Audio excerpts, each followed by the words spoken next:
Buenas noches, bienvenidos a Sala de Prensa de Noticias Caracol Ahora. Se anuncian reactivaciones graduales de viajes terrestres y aéreos, restaurantes, hoteles y autocinemas en algunas ciudades del país. Y nos preguntamos entonces, ¿qué cuidados debemos tener para evitar el contagio del COVID-19? ¿Hasta qué punto es tan recomendable aceptar esta reapertura, participar en ella? Pues son muchos los puntos que queremos analizar y es por ello que hemos invitado al médico epidemiólogo Jaime Ordóñez, quien nos acompaña conectado desde Medellín. Doctor Jaime, bienvenido nuevamente. Daniela, muy buenas noches. Muchas gracias por la invitación. ¿Cómo está? Muy bien, muchas gracias. Afortunadamente, empecemos entonces punto por punto. Inicialmente en los vuelos se había hablado de que se dejarían algunos puestos de por medio para evitar esa cercanía de pasajeros, pero en los planes piloto se descartó esa opción. ¿Usted cómo ve este panorama? ¿Cree que es seguro viajar en un avión o cómo debería realizarse mejor esta reapertura de servicios? Daniela, en el tema de los vuelos, le confieso que a mí el vuelo propiamente dicho no es lo que me genera angustia. A la gente hay que creerle, y si la gente del mundo de la aeronáutica dice que esos filtros son seguros, que están limpiando el 99% del aire cada 5 minutos, pues uno les cree. Ellos tienen sus fichas técnicas para hacer esa afirmación. Ese no es el punto que realmente es preocupante. La semana pasada, los países con mayores picos de casos nuevos son los países que abrieron al turismo. Aruba, varias islas del Caribe, Cuba entró una segunda ola, Jamaica entró una segunda ola. Entonces aquí lo preocupante no es tanto el avión propiamente dicho, sino el aumento del tránsito humano. Es ahí donde realmente es la preocupación. Entonces, ¿cómo decirlo? Ese aire acondicionado que se renueva frecuentemente, pues no debería ser como un parte de tranquilidad, sino la tranquilidad estaría que nosotros en el autocuidado. ¿Cómo lo analiza usted? Sí, como le digo, si ellos dicen que ese aire se está purificando cada 5 minutos el 99%, pues repito, a la gente hay que creerle, y si ellos hacen esa afirmación, deben tener una ficha técnica para hacerlo. Pero el problema es que esto va a aumentar el tránsito humano. Entonces, ¿dónde está aquí la situación? Que estamos en el pico más alto, donde claramente hay una cantidad de gente que aún no ha sido identificada como infectados y ellos van a estar viajando. Entonces, el riesgo es que de una ciudad a otra se estén intercambiando personas con la infección, que hoy van a tener el riesgo de infectar a otras. Aquí el problema es el de siempre, el que no ha sido, el asintomático que no ha sido identificado. Y ese, pues, obviamente, ya tiene la posibilidad de viajar. Puedo ser yo, o puede ser usted. Bueno, ya vamos a hablar entonces en detalle del contexto, de en qué momento, en dónde estamos parados con esto del pico, de las cifras, porque antes quisiera preguntarle también su opinión respecto a los viajes terrestres, en donde puede haber menos espacio entre pasajeros y la permanencia de un bus puede ser de varias horas. Entonces, ¿usted cómo ve también esta alternativa, los cuidados que deberíamos tener en esos desplazamientos? ¿O pasa lo mismo con la intensidad, la frecuencia de los viajes? No, eso sí es muy diferente porque Colombia es un país relativamente pequeño en términos de viajes, es decir, yo creo que el viaje que más se demora puede ser un Pasto-Bogotá, porque pues para ir a Cartagena hay que hacer escala en Bogotá, entonces es un viaje de 45 minutos. A diferencia de lo que usted acaba de decir, de los viajes terrestres, que van a ser mucho más prolongados, olvídese de que el aire lo van a estar recambiando el 99% cada 5 minutos. No, dentro del bus los riesgos son de lejos, pero de lejos, muy altos. Y además que serán recorridos de más de 10 horas, por ejemplo, entonces se intensificaría el riesgo. Complicado. Sí. Doctor, sigamos ahora con los restaurantes. Cali inició hoy su plan piloto y en otras ciudades se planea hacer lo mismo y se piensa, por ejemplo, instalar mesas en las calles, al aire, libres y distanciadas. ¿Qué recomendaciones también usted nos da a quienes pensemos en acudir a estos sitios? Aquí lo complejo no es el sitio propiamente, porque va a estar bien ventilado y van a estar separadas. Es los comensales, yo con quién voy a ir. Porque si voy con el núcleo familiar con el que yo me mantengo, pues bien. Pero si al finalizar el programa esta noche usted decidió salir con sus amigos que hace tiempo no sale a comer con ellos después de este programa, pues ya es otra cosa. Pero fíjense que son sus amigos, pero usted no está compartiendo su vida cotidiana con ellos dentro de su casa. Usted está en el canal con ellos, usando mascarilla. Asumo que pues, solamente se la retiran para las entrevistas, pero todo el tiempo con mascarilla. Pero luego se van para un restaurante y se van a quitar la mascarilla. Entonces, el problema es con quién voy a ir, porque si voy a ir con las personas que no son del entorno en el que yo constantemente vivo, pues obviamente el riesgo va a estar ahí, porque no nos digamos mentiras, no voy a estar un bocado y me pongo la mascarilla, voy a quitar la mascarilla todo el tiempo, a intercambiar de cerca, porque la mesa es cercana, con personas que no son con las que son de mi cotidianidad. Entonces, la situación es esa, no es tanto el tema del restaurante, es con quién voy a asistir. Si voy a asistir con personas que no hacen parte del entorno con quien yo vivo cotidianamente, claro, el riesgo se va a aumentar. Doctor Jaime, otra opción que espera autorización es la de los autocinemas. Más allá de los cuidados y precauciones de cada persona, sé que esta no es su especialidad, pero sí considero que sea importante oírla. ¿Qué considera usted? ¿Cómo estaríamos los colombianos en este tipo de espacios y qué tan importante podría ser también pues, para nuestra salud mental, ¿no? Volver a esos espacios culturales? No, definitivamente. Pues todos añoramos volver al cine, volver a viajar, ir a restaurantes. Créanme que yo lo añoro bastante. En el tema del autocinema es similar al del restaurante. Depende con quién voy a ir. Es decir, dentro del carro, pues siempre cuando estoy con los mismos, pero vuelvo a lo mismo.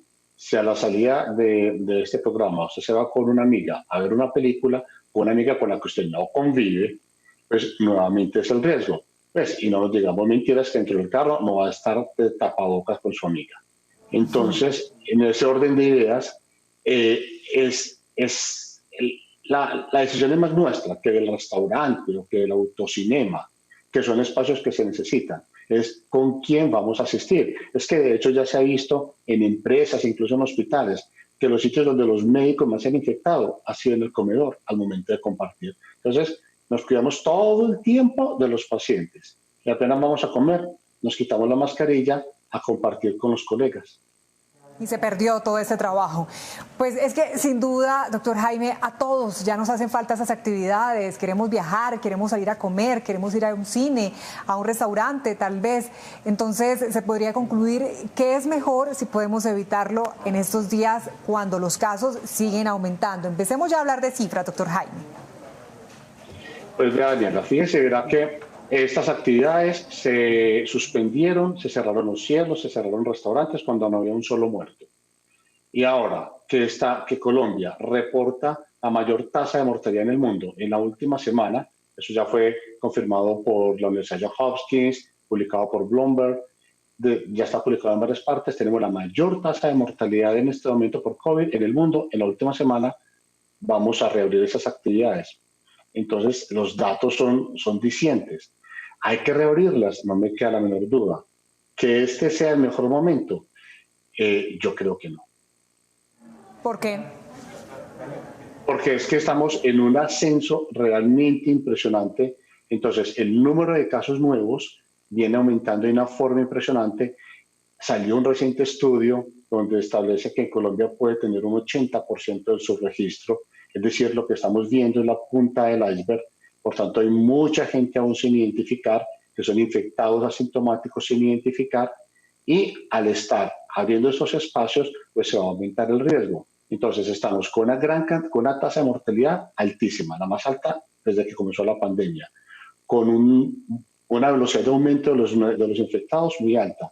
Y obviamente los que van a fallecer, pues vienen del grupo de infectados. Entonces, ese riesgo adicional pues nos va a complicar en mucho las cosas, Daniela. Doctor, entonces se podría decir que estamos en ese pico del que tanto veníamos hablando. Daniela, en una pandemia el pico solo se establece después de varios días de haber llegado. Entonces, en este momento no estaríamos en el pico, porque para poder decir que estamos en el pico tendríamos que ver que ya hay cierta disminución.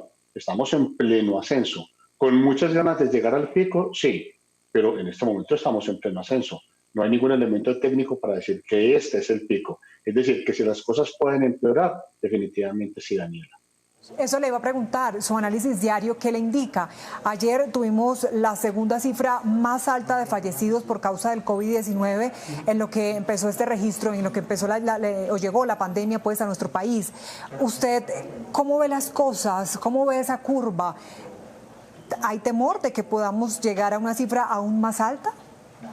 Claro, y no son los datos míos. Recuerde los datos del ejercicio que hizo el mismo Ministerio de Salud y el Instituto Nacional de Salud, donde ellos hacia mayo, en ese ejercicio que hicieron, calculaban que tendríamos, en el mejor de los escenarios, 41.000 fallecidos. En este momento tenemos más o menos 13.000, entonces todavía falta mucho y es probable que esos 41.000 se den antes de diciembre.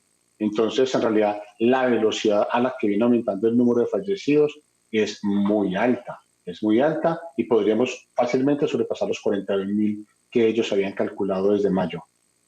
¿Cómo ve la posición de Colombia en comparación con el resto de los países más afectados, con más casos? A ver, la respuesta aquí es, si es con los que tienen más casos, pues obviamente sería Estados Unidos y Brasil. Pero esa comparación directa en frecuencia absoluta de casos no es posible porque estamos hablando de un país que tiene 330 millones de habitantes, otro que tiene 215 millones, nosotros tenemos 50 millones. Entonces, en ese orden de ideas, no son comparables de forma directa a la frecuencia absoluta. Entonces, uno compara es la frecuencia relativa, es decir, cuántos infectados y cuántos fallecidos por número de casos. En este momento, Colombia reporta la tasa más alta de fallecidos en todo el mundo. Superamos a Brasil, superamos a Perú, superamos a Panamá. Entonces tenemos la tasa más alta por número de habitantes.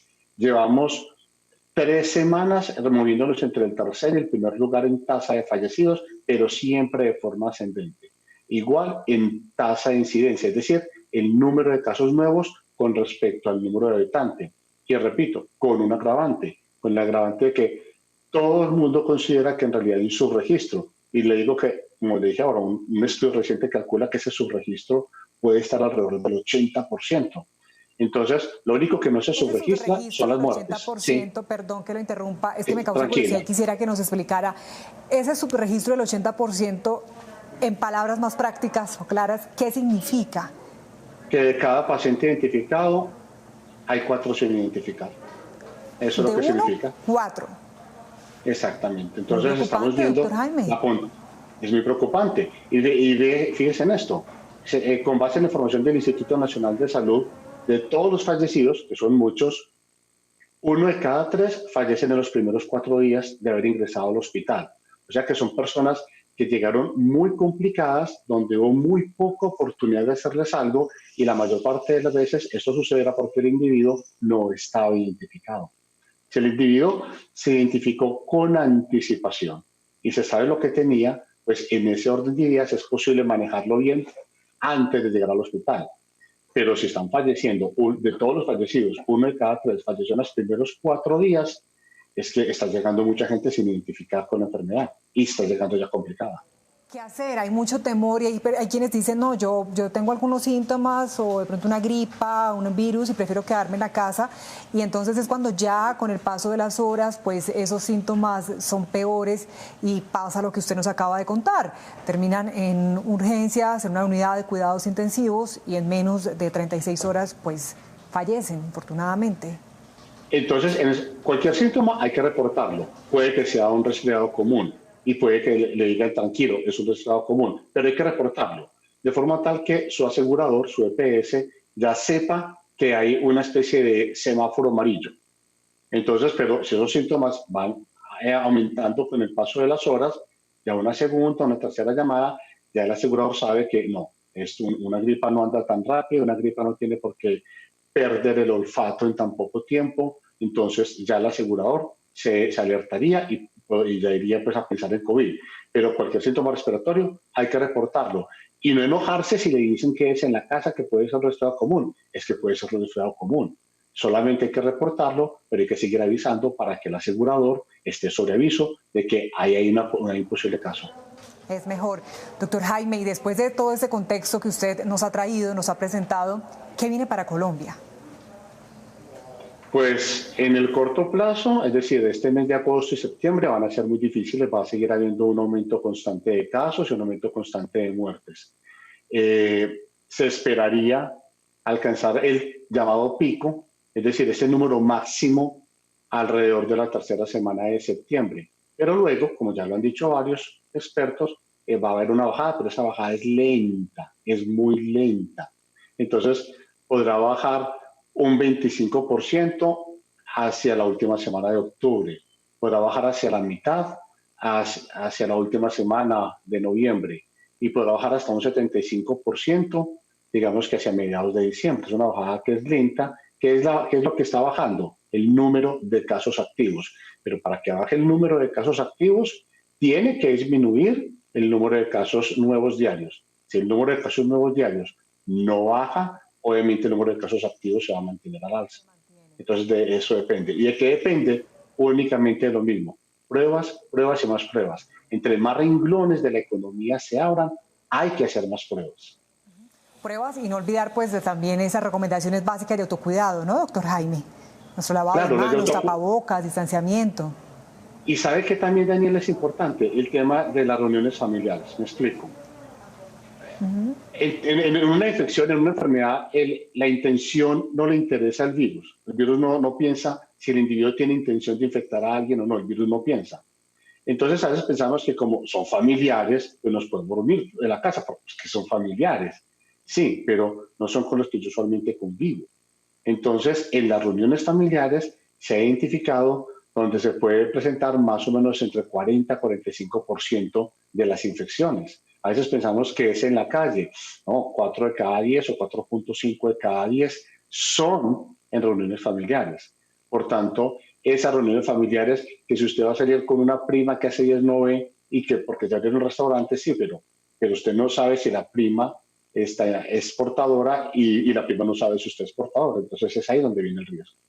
Qué importante ese llamado y esa aclaración que usted nos está haciendo, doctor Jaime, porque pasa mucho. Ya las cifras suyas lo confirman y nosotros también lo hemos evidenciado con esa frecuencia notoria de realizar ese tipo de reuniones, de encuentros familiares. Doctor Jaime, en Bogotá, por ejemplo, ya la alcaldesa anunció que por ahora no se tiene contempladas más cuarentenas sectorizadas. ¿Usted qué cree? No, el tema de la cuarentena sectorizada es un hecho que la economía hay que abrirla. Hay que abrirla y hay que abrirla de forma segura. Hay que abrirla de forma segura con todas estas medidas que se están haciendo, pero hay que cumplirlas. Pero es que aparte de cumplir las medidas, soy muy insistente, hay que aumentar el número de pruebas. Se lo pongo de esta forma, Daniela. Estamos haciendo 40.000 pruebas por día en un país de 50 millones de habitantes. Bajo el supuesto de que a cada habitante le van a hacer una prueba, 50 millones, dividido 40.000, eso te da 1.250. Significa que dentro de 1.250 días me van a hacer una prueba a mí, es decir, dentro de 3 años y 5 meses. Eso es muy poco, son muy pocas pruebas. Es decir, hay que asegurar un número de pruebas suficientes para que los individuos puedan ser evaluados cada determinado tiempo. Porque es que a veces yo veo que están pensando en la prueba como si fuera una vacuna. Ya me hicieron la prueba, salí negativo, entonces ya estoy bien. Pues eso es una foto, hoy y mañana. Entonces las pruebas, el riesgo es constante, es un riesgo instantáneo. Por tanto, en un país de 50 millones de habitantes, 40.000 pruebas diarias son muy pocas. Sé y reconozco que es un esfuerzo inmenso de parte del Ministerio, de las aseguradoras, del sistema. Sigue siendo pequeño. Claro, y más ahora que se están reactivando pues toda la economía, los sectores, diferentes sectores, estamos más expuestos. Hoy la prueba puede decir que no sabemos qué va a pasar mañana, pasado, la otra semana. Doctor Jaime Ordóñez, epidemiólogo e investigador, como siempre un placer tenerlo con nosotros en Sala de Prensa y muchas gracias. Quedamos muy atentos a estos seguimientos en cifras, en estadística, para que nos cuente pues cómo estamos, cómo podemos pasar este mal momento. Daniela, muchas gracias por la invitación y cuídese mucho. Muchas gracias de nuevo. Gracias. Nosotros hacemos una pausa. Al regreso estará Ricardo Espina del Radar para contarnos qué tiene hoy. Ya volvemos.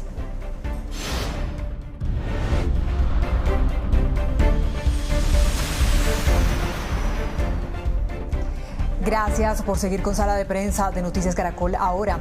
Saludamos a Ricardo Espina, director de Servicios Informativos de Blue Radio, quien nos cuenta qué tiene hoy en su radar. Ricardo.